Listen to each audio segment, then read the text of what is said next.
네, 그리고 또 러시아 전쟁이 있다고 그러다가 러시아 전쟁 아니라는데 근데 현재 시장은 왜 불안한 상태예요? 뭔가 인풋이 안 가지고 예, 반갑습니다. 김호환입니다. 자, 주중 리뷰를 말씀드리도록 하겠습니다. 지금 시간이 저녁 10시 35분인데요.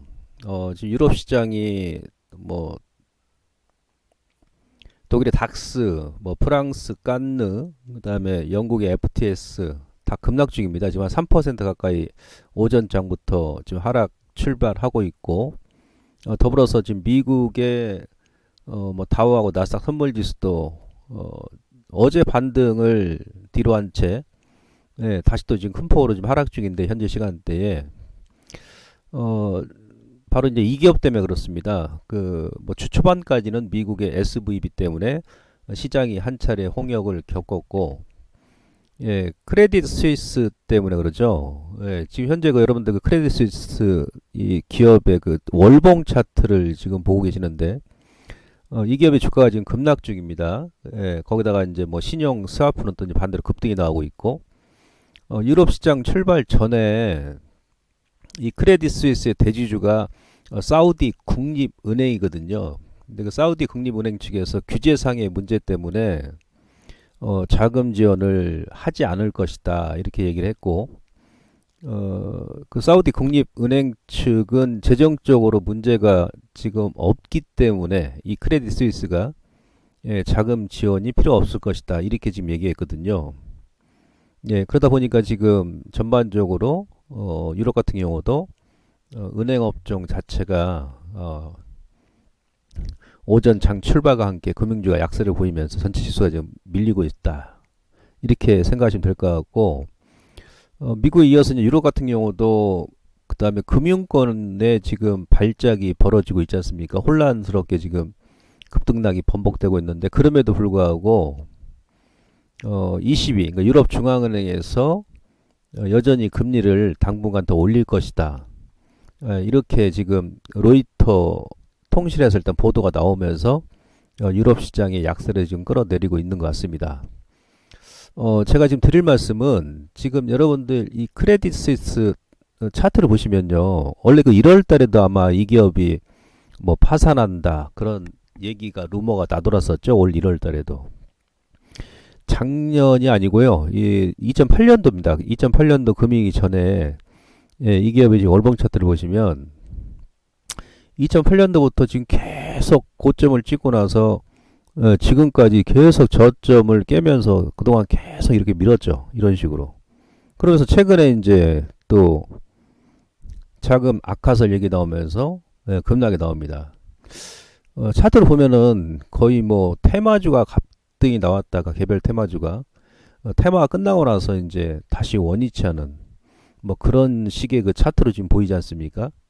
무슨 얘기냐면, 이 기업 같은 경우는 벌써 이미 뭐 2020년도 코로나 이후에 이제 반등이 나오고 나서 다른 금융주들은 좀 강세였지 않습니까? 그럼에도 불구하고 계속 되밀었다는 얘기는 뭔가 이제 문제가 있었다는 얘기죠, 그동안. 그렇죠?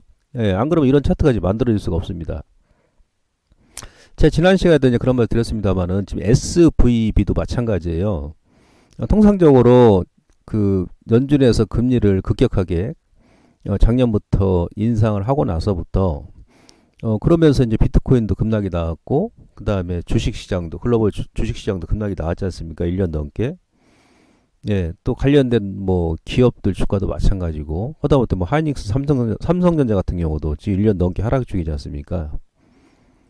이 얘기는 무슨 얘기냐면, 1년 반 이상을 지금 현재 시장은 연준에서 급격하게 금리 인상하면서 금융시장의 그 생태계가 파괴됐다는 얘기예요. 이제 공황이 진행됐다는 얘기죠.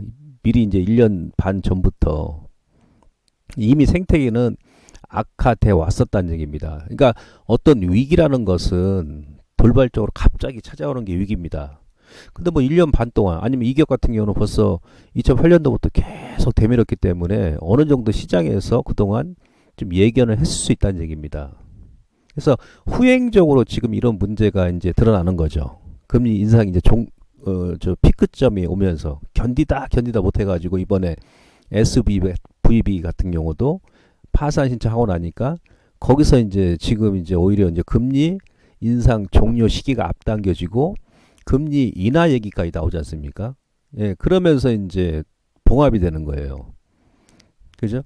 그러니까 거의 다 이제 공항이 금융 생태계 거의 다 이제 파괴가 됐었기 때문에 그 상태에서 이렇게 이제 마지막 구간에서 이렇게 악재가 나온다 그러면은 이런 경우는 이제 빨리 봉합이 됩니다. 이미 이제 1년 반, 2년 가까이 반영이 돼 왔었기 때문에.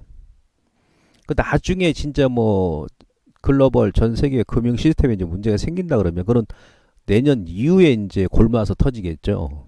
그래서 제가 봐서는 크레딧 스위스 같은 경우도 이미 이제 그런 영향이 주가에 지금 반영돼 와서 수년 동안 끌고 왔기 때문에 결국은 언젠간 터질 거란 얘기죠. 네. 그래서 그 부분에 대해서 또 지금 뭐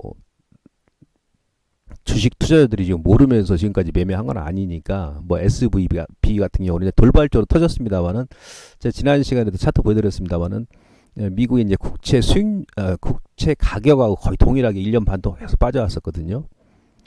그래서 다음 주 이제 FOMC 회의 3월 22일 날 다음 주 수요일인데 그때 뭔가 이제 좀 명확한 좀 해결점이 나오지 않겠나 이렇게 판단이 됩니다. 자, 이 그림을 참고하시고요. 다음 지금 미국 같은 경우도 제가 오늘은요 기술적 분석을 통해서 여러분들께 현재 시장에 뭐 우리 국내 시장도 마찬가지고 미국 시장도 마찬가지고 위치를 제가 설명을 드리려고 합니다. 왜냐하면 어저께 미국의 이제 소비자 물가 지수를 발표했지 않습니까? 헤드라인 소비자 물가 지수하고 근원 소비자 물가 지수 발표했는데 시장 예상치에 부합을 했습니다. 그래서 이제 오늘 이제 우리 시장도 반등이 나왔던 것이고, 근데 이제 워낙에 이제 최근에 금융시장의 악재가 어제 발표한 미국의 소비자 물가 지수 그 호재를 지금 잠식당하는 그런 구간이지 않습니까? 그러니까 지금 같은 경우 원달러 환율도 막 급등이 엄청 심하고 장중에 오전 오후장에 그 외에 이제 다른 지표가 먹혀 들지가 않아요. 왜냐하면 우선은 이 금융권들의 불안 심리가 이번 주까지 제가 이제 최소한 이번 주까지는 작용한다 그랬지 않습니까? 그러니까 무슨 뭐 경기 지표 뭐 다른 뭐 지표 보더라도 이번 주나 다음 주 3월 22일 날 FOMC 회의가 끝나고 나서나 이제 시장이 조금 이제 안정화를 찾기 때문에 지금은 우선 당장은 이제 기술적으로 어느 위치에 와 있는지 그 부분부터 체크하는 게 좋다. 이렇게 말씀을 드리면서 그 내용에 대해 설명드리도록 하겠습니다. 지금 나스닥의 은행업종 일봉 차트 보시면 어떻습니까? 예, 뭐 급락 나왔죠. 예, 최근에. 그래서 전저점 완전히 깨면서 이렇게 이제 단기적으로 급락이 나와버리면 차트상으로도 이제 어느 정도 좀 반영이 돼 가고 있다. 여러분들께서 그렇게 이해를 하시면 됩니다. 그렇죠? 그저께 급락 나왔다가 어저께 이제 반등 나오고 다시 또 오후장에 밀어버리고 여기서 이제 급등락이 몇 차례 더 있어야 됩니다. 근데 이제 오른쪽 이건 이제 일봉 차트고 나스닥 금융업종, 은행업종 오른쪽이 이제 월봉 차트예요.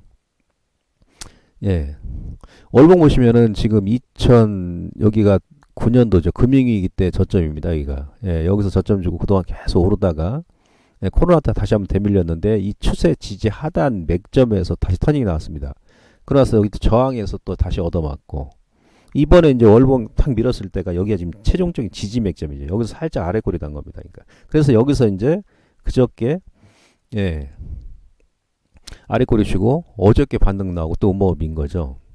그러니까 여기서 우리가 체크할 점이 뭐냐면 이번 달까지 나스닥 은행업종이 이 월봉 기준했을 때 아니면 이 레인지 하단까지 더 밀 수도 있습니다. 아직 3월 말까지는 뭐 다음 주 다다음 주 시간이 남아 있으니까. 근데 이 레인지 하단까지 안 깬다 그러면 이제 기술적으로는 이 장기 지지선 구간까지 와서 반등이 나올 수 있기 때문에 거기서 이제 뭔가 봉합이 되지 않겠나 그렇게 판단이 돼요.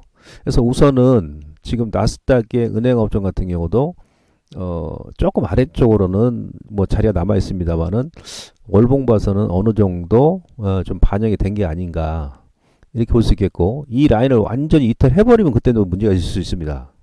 예. 근데 제가 봐서는 이미 뭐 SVB 같은 경우도 파산 선언했기 때문에 예, 조금 더 밀 수는 있겠으나 이 라인을 크게 훼손하지 않을 것이다. 예, 그때 이제 우리는 예, 드디어 이제 금융시장이 좀 안정화를 찾아가는구나. 이렇게 이해를 하시면 될 것 같고요. 다음. 그 다음에 이제 그 미국 시장 딱 지금 지지 맥점이었죠. 어제가. 예? 그저께 어저께가. 뭐 다우도 그랬고 나스닥도 마찬가지예요. 그죠? 예. 로고 차트 지금 보시면요. 로고 차트 보시면 예, 다우지수가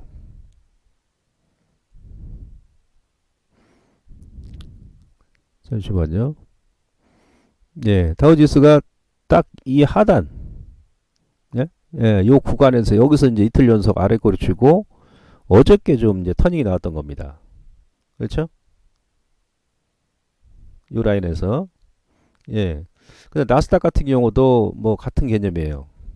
나스닥도 예, 최근에 그 지난 1월달 연말에 이제 요 라인에서 저점 만들고 예, 여기서 테슬라하고 엔비디아 주가 끌어올리면서 요 트렌드 상단에 정확히 얻어맞고 조정이 나왔지 않습니까? 제가 뭐 지난 2월달에도 이제 조정 구간이다 말씀드렸습니다만은 예, 그저께 이 라인 하단까지 오고 나서 여기서 이제 이틀 반등이 나온 겁니다. 그래서 지금 이제 오늘 저녁부터 주말 시장이 상당히 중요하죠. 다우가 만약에 이 라인을 이탈한다, 살짝 이탈하는 건 상관없습니다. 이탈한다 그러면은 그때는 이게 시장이 다음 주까지도 우리가 FOMC 회의까지도 좀 더 관망을 해야 됩니다. 안 그러면 이 라인을 이제 이탈했다가 바로 이제 살리는지 여부를 또 체크를 해야 되겠죠. 왜냐하면 지금 이 하단 라인은 여기 또 이제 매몰 공백존이기 때문에 예, 또 순간적으로 주가 또 급락이 나올 수도 있는 그런 위치에 지금 들어와 있지 않습니까? 그래서 이후에 다우와 나스닥이 그러니까 그저께죠. 그저께 예. 지지했던 요 라인을 지지하고 이번 주에 마감하는지 여부를 여러분께서 기술적으로 체크해 주시고 만약에 이 라인을 둘 다 이탈한다 그러면 예, 좀 더 우리는 다음 주 FOMC 회의까지도 관망하는 예, 그런 전략으로 시장을 접근할 필요성이 있다. 이렇게 말씀드릴 수 있겠고요. 다음 우리 시장을 좀 보겠습니다. 우리 시장 거래소는 지금 거래소 같은 경우는 사실은 그 거의 뭐 한 달 넘게 지금 박스였잖아요. 사실 2월 초부터 그죠? 지금 현재까지 지난주까지 그러다 이제 이번 주에 지금 무너졌는데 거래소는 뭐 소유합니다. 그 뭐 대형주도 마찬가지고 뭐 중형주 이게 대형주죠. 대형주 로고 핵심이에요. 일봉 차트. 예, 요 중간에서 이제 여기서 반등이 나왔다가 요때까지 좋았어요. 예, 눌림 조정 주고 터닝 나왔다가 다시 한번 역연자로 이렇게 깨버렸잖아요. 중간 지지점을 깨버리면 아까 뭐 미국 시장처럼 마찬가지로 이 중간 맥점을 이렇게 다시 살리는지 여부를 봐야 돼요. 먼저 지금 어정쩡 하지 않습니까? 왜? 하단으로 다시 또 지금 자리가 남아 있잖아요. 여기 그리고 올 1월 9일날 여기 지금 갭이 있거든요. 갭이 예. 그래서 만약에 이제 지금은 우리가 그 그러니까 요 중간 추세 지지 맥점을 이탈했기 때문에 여기서 기술적으로 한 번 더 아래쪽으로 누를지 아니면 예 위쪽으로 바로 살릴지 모르지 않습니까? 그죠? 예. 만약 여기서 한 번 더 누른다 그러면 어디까지 누르겠습니까? 이 하단 라인까지 누를 수 있다는 얘기죠. 예? 예, 여기가 이제 지지 맥점이니까 거기 한 2300 전후입니다. 2300 약간 하향이 타라는 지점. 거기까지 만약에 이 라인까지 눌러준다 그러면 그때는 여러분들께서 좀 매수하셔도 됩니다. 아시겠습니까? 예. 그렇게 이해하시면 되고 중형주 같은 경우도 예, 이 중간 추세 지지 라인을 예, 이탈했기 때문에 지금은 뭐 살릴 때 본다든지 살리고 나서 아니면 밑으로 이제 한 번 더 민다 그랬을 때 만약 대형주가 밀어버린다 그러면은 중형주 같은 경우도 예, 이 저점까지 밀면서 요 레인지 하단까지 들어올 수 있겠죠. 그 정도 가면 여러분들께서 이제 매수하는 거예요. 그러니까 지금은 지금 알 수가 없는 거예요. 이게 언제 이제 이런 모양이 나온다? 예, 다음 주 FOMC 회의 전후에 예, 그렇게 보시면 되고 소형주도 같은 개념으로 보시면 됩니다. 소형주도 예. 그리고 다음 이제 코스닥이 중요한데 코스닥이 자, 코스닥은 제가 봐서는 최근에 이제 2월 달하고 3월 초까지 급등 나왔다. 소위 말하면 2차 전지 관련 종목군들.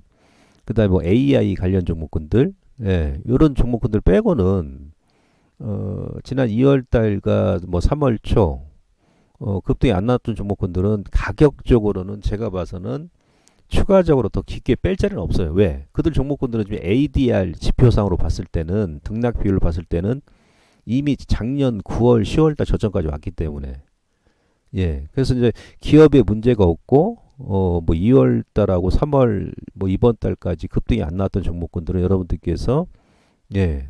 그대로 좀 보유하셔도 됩니다. 아시겠죠? 지금 대형주 이제 코스닥 같은 경우는 지난 시간에도 말씀드렸습니다만은 2차 전지, 에코프로 비엔가, 뭐 에코프로 그 2차 전지 상위 종목군들이 지금 지수만 끌어올려 버린 거예요. 그러니까 여러분들 보시면은 코스닥의 중형주는 2월 초부터 한 달 내내 찌글찌글 박스 만들다가 이번에 지수 미니가 툭 떨어져 버리죠. 그죠? 예. 코스닥의 소형주도 마찬가지예요. 예. 2월 달에 조금 올랐다가 3월 초에 좀 올랐다가 예, 그냥 또 예? 쌍보고 만들고 그냥 급락 나버리잖아요. 그러니까 코스닥 그 2차 전지 대표 종목군 가지고 대형주 지수를 끌고 올리면서 예, 코스닥 종합 전체 지수를 끌어올린 거거든요. 근데 지난 시간에도 제가 2차 전지 대표주들 월봉의 로고 차트를 보여드렸습니다만은 에코프로는 지금 살짝 돌파를 했는데 이번 달 말까지 보셔야 되겠죠. 이제 주가 최종적으로 캔들이 어떻게 끝나는지 차트가. 다른 종목들은 막 찌글찌글 하죠 지금. 더 치고 못 가지 않습니까? 근데 만약에 에코프로하고 에코프로 BM이 여기서 꺾이면 당연히 대형 지수도 예, 또 무너지겠죠. 얘가 이렇게 이 라인까지 만약 무너진다고 하면 어떻게 됩니까? 예, 중형주하고 소형주도 이 지지 맥점 하단 라인까지 누를 수 있다는 얘기예요. 이 라인까지. 소형주도 마찬가지고. 그 정도 만약 이 정도 들어올 때 그때가 아마 좀 저점이 나오지 않겠나 단기적으로 그렇게 판단이 됩니다. 그래서 여러분들께서 이제 그 2차 전지 그 대표 종목군들이 예, 뭐 이번 달 말까지 더 끌어올릴지 메이저들이 뭐 어떨지는 제가 모르겠습니다만은 만약에 꺾였을 때는 오히려 시장한테 그동안 못 올랐던 중형주는 더 밀어버리고 소형주 더 밀어버릴 수 있기 때문에 그래서 제가 이제 최소한 지난주에도 뭐 이번 주까지 추가적으로 감망하셔라 이렇게 말씀드린 것이고 그 다음에 이거 대형주 코스닥 대형주 같은 경우도 지금 121선이 여기 밑에 있지 않습니까 이렇게 그죠 61선 이렇게 골든 시켰고 예 근데 이격이 너무 벌어져 있어요. 예? 61선이 겨우 이제 여기 있는데 주가는 이미 여기까지 올라가 있잖아요. 여기에 지금 이격이 엄청 많이 지금 벌어져 있어요. 이런 패턴은 좀 이격 조정이 나와주는 게 좋습니다. 아시겠죠? 근데 이격 조정이 나올 때 추가적으로 중형주하고 예, 소형주가 추가적으로 또 밀릴 수 있기 때문에 이 타이밍을 한번 기다려 보자. 왜냐면 여기 또 어차피 지금 올라간다 하더라도 예, 또 못 갑니다. 아시겠습니까? 예. 그래서 그 라인까지 들어오는지 여부를 보시고 여러분들께서 체크하시고 접근하시고 그리고 이제 마지막으로 제가 또 이제 드리고 싶은 말씀은 오늘도 이제 여러분들 뭐 기사 보셔서 아시겠습니다만은 예, 이런 기사가 또 드디어 나오죠. 예, 1일 반대 매매 300억 돌파. 그죠? 지난해 9월 급락장 이후에 처음이다. 예? 신용 공여는 지금 18조 원 돌파. 예? 예, 그저께 여기 이제 신용 반대 매매 현황이에요. 근데 이거는 이제 우리가 눈에 보입니다. 이거는 증권사 신용이니까. 근데 여기 스탁론은 지금 데이터가 안 나오잖아요. 스탁론 제외 금액이에요. 스탁론도 만만치가 않거든. 그래서 9월달 같은 경우는 제 기억에 9월달에 저점이 나왔을 때 아마 신용 반대 매매가 그 당시에 380억인가 하루에 나왔었거든요. 예, 그저께 300억 정도 나오고 그저께죠. 네, 그저께는 이제 한 280억 정도 나왔어요. 그러니까 신용 반대 매매가 드디어 나오고 있더라 이게. 예? 예. 만약에 시장 더 흔들어 버리면 지금 신용융자가 그저께하고 어저께 조금 줄었습니다. 줄었는데 이 신용융자도 제가 몇 차례 보여드렸습니다만은 지금 제가 보건대는 임계점까지 왔습니다. 임계점까지. 예. 이게 좀 일정 부분 좀 해소가 돼야 됩니다. 이게 털어줘야 됩니다. 이렇게. 예. 예. 그래서 이게 다음 주 FOMC 회의까지는 지금 현재 시장이 변동성이 보통 저렇게 이제 금융권에 어떤 문제가 생긴다 그러면 기본적으로 최소 1, 2주 가거든요. 1, 2주. 거든 3월달 같은 경우는 이제 또 주총이 있잖아요. 주총 시즌이죠. 예. 그죠? 그 다음에 이제 뭐 한계 기업들 뭐 감사보고서 기업별 감사보고서 나오죠. 그 다음에 이제 1분기 그 실적도 주가에 또 이제 반영되는 시기죠. 그죠? 예. 그 다음에 또 이제 1분기 말이기 때문에 기관과 예, 외국인들 종목별 리밸런싱이 또 이제 네? 나옵니다. 포트폴리오 이제 교체를 한다는 얘기예요. 그러니까 이유도 없이 막 올려버리고 예. 그다음에 또 이유도 없이 또 하락 나오면서 또 저점에 매수하고 이러한 소위 말하면 손바뀜 작업이 또 나와야 된다. 막 그러니까 지금 분기 말이 어차피 원래 이제 분기 말은 항상 제가 그런 말 드립니다만은 급등락이 상당히 심합니다. 분기 말이 1분기 말, 2분기 말, 3분기 말, 4분기 말. 그죠? 예. 그런 가운데서 이제 지금 미국과 유럽의 은행주들이 예, 좀 문제가 생기다 보니까 그 변동성은 더 커지는 거죠.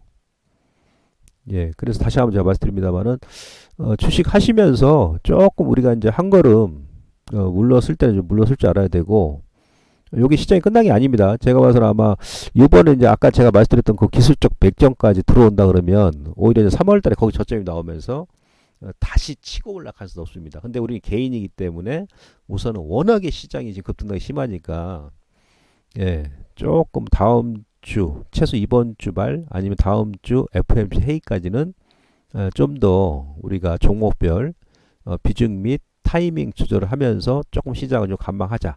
조금 더 주고 매수해도 됩니다. 시장 살리는 거 보고 아시겠죠? 그래서 지금 말씀드린 전략 잘 이해하시고 주말까지 시장 잘 대응하시고요. 저는 다음 시간에 다시 뵙도록 하겠습니다. 고맙습니다.